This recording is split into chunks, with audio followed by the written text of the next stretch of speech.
CPI inflation was up 3.7% year over year, so it stayed the same as it was the previous month. And then if you exclude food and energy, it's still up 4.1% year over year, which is about double what the Federal Reserve's average inflation rate target is of 2%. So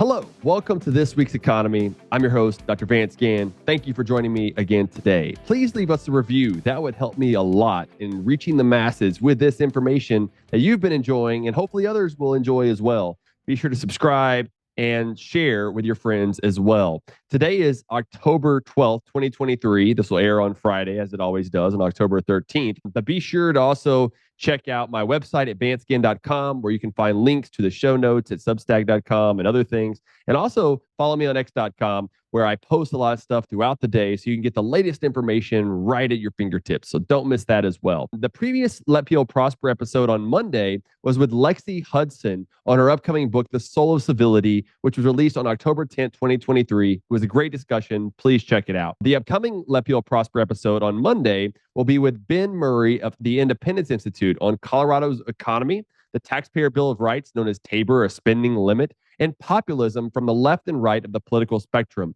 You don't want to miss it. It's a great discussion. He's a great guy. So please check that out as well. So let's get right into some of the current events that's going on so that way you can know what's happening for the rest of your weekend until next week. So on the national front and really globally, there's been a lot of talk about the Hamas war with Israel as they attacked them.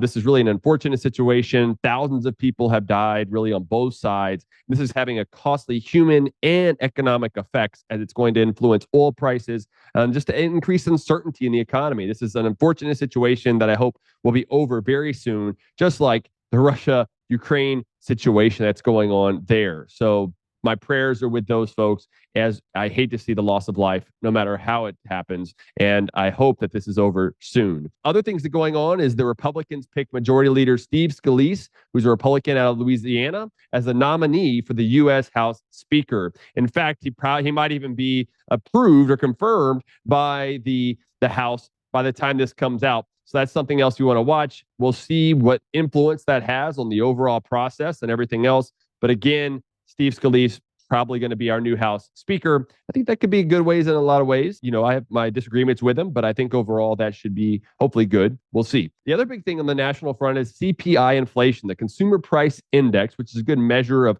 a basket of goods and services that people buy things. It's not the best measure of inflation, as that's really the balance sheet, high-powered money, as Milton Friedman said, of the Federal Reserve. But this is one good measure to look at. It was up 3.7% year over year, so it stayed the same as it was the previous month. So, and then if you exclude food and energy, it's still up 4.1% year over year, which is about double what the Federal Reserve's average inflation rate target is of 2%.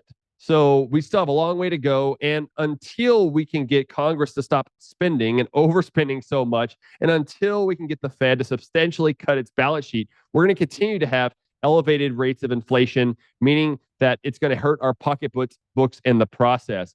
Another big factor that happened this last month in September was that the real average weekly earnings, so how much the work week is, number of hours you're putting in, and the wage that you're being paid, are down 0.2% over the last year through September. It had been up for the last 3 months, but it now has declined again after being down for about 2 years. This is just a tough time for Americans across the country. If you looked at a family and what the household is doing, they're down more than $7,000 just since the start of 2021 from where they otherwise would be had they caught up with inflation. So this is really hitting them hard. And it's really a direct result of the progressive policies of the Biden administration and the Federal Reserve, and really from Congress. So they've all got to get their act in order quickly for the American economy to flourish. Remember, that's what we're all about. Letting people prosper and getting government out of the way is the best way to do that.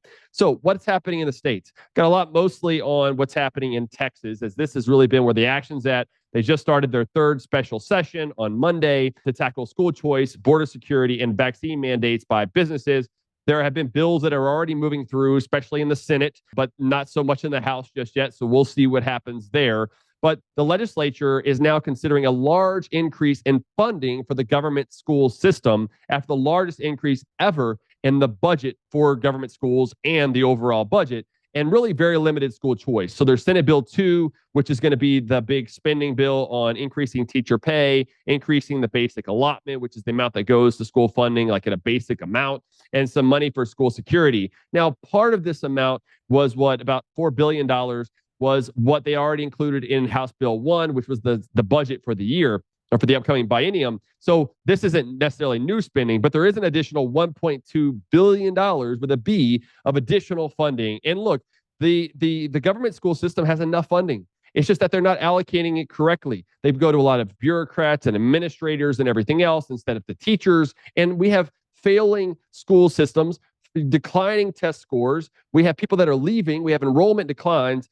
These government schools should not be getting any more money of taxpayer money. It's a redistribution. It's a socialist system, a monopoly sort of education that should not be getting more funding. And really what they should be doing is funding universal school choice, where every parent has the decision of where to take their child. And I don't really think that should cost us much more money at all, because really, if you take your funds because you want to choose a different school, not that government school, and go somewhere else, that's just a removal from the foundation school program to somewhere else. So that's not an increase in funding. What would be a funding is the number of people that are in homeschool or private school or something else, which is about, I think it's around 1 million students. And if they're each getting $8,000, which is the proposal right now, then that would be about $8 billion. So that could be a pretty costly amount. But right now, what's in Senate Bill 1 is a very limited approach to school choice. It would create an ESA account that the comptroller of Texas would administer and have approved services, approved institutions that those dollars could go, but the dollars would go directly to the parents and through a card, cash card or something like that. And then they can use it for public school, the government school, private school, homeschool, tutoring, whatever they want to use it for, that's an approved item. And this is the sort of choices that we should have within our schooling system. Yes, there's an argument that no taxpayer dollars should go to any private institution. And yes, that would mean that we shouldn't have socialism or redistribution in schooling at all. But that would also mean that we'd have to not have the Texas Constitution, Article 7, Section 1, talking about the legislature funding public free schools. So until we can get government out of education entirely, which I'm for that, but I just don't see that being happening anytime soon. I think it should go to the parents and whatever they think is going to be best. And some say, well, why are we having these taxpayer dollars going to private funding? Why are conservatives or classical liberals like myself in favor of that? We have a lot of funding that actually goes to private institutions through taxpayer dollars, like for Medicaid, Medicare, Social Security, TANF, SNAP with your food stamp programs, corporate welfare, for wind and solar energy, things of that nature, where there's so much money that already goes to private institutions, building buildings, government roads, all that stuff goes through the private, through taxpayer dollars. So we've already got that system in place.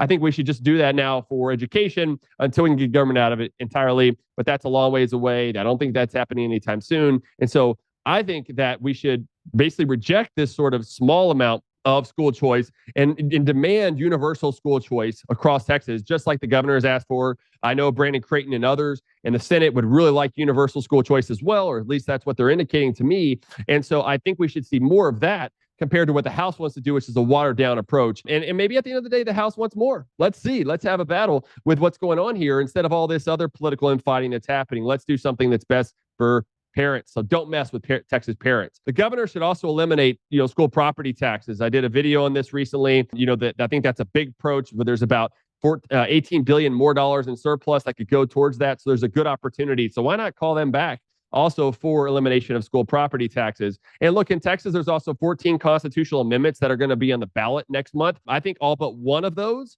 or maybe at most 3 of those, should be rejected by voters. The one is in abolishing wealth taxes in Texas, to where there can't be a wealth tax. And I agree with that. I also think property taxes are wealth tax. And so those should be abolished as well. They are at the state level, but also at the local level, they should be abolished.